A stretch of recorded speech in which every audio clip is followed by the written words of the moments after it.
Alright, what's up you guys, and thank you for tuning in to my YouTube channel.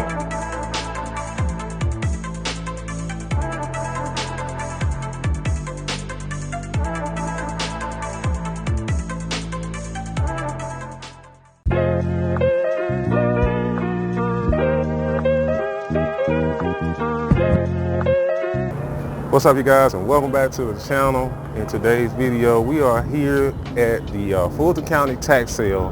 Now Georgia tax liens are totally different from any other states.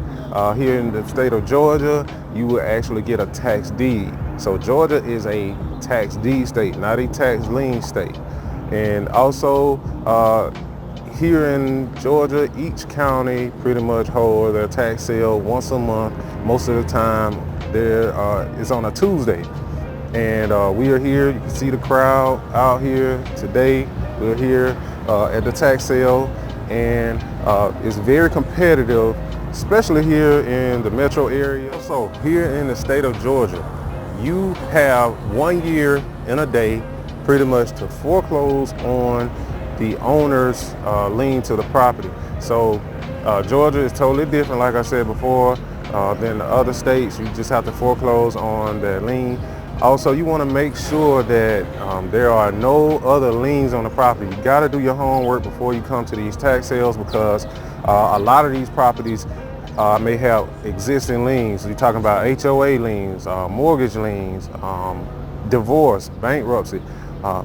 Do your homework before you come to these properties. Make sure you go ride by the properties, check out the properties.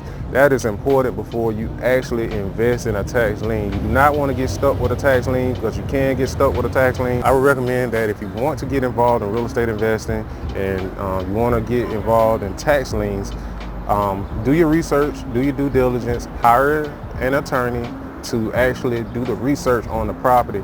That way it'll save you time, and you'll actually know what's going on with the property before you go to the court steps and purchase the property. I hope that this video was able to help you and give you a brief overview of tax deeds here in the state of Georgia. Please subscribe, like, and share this channel with your friends. Peace.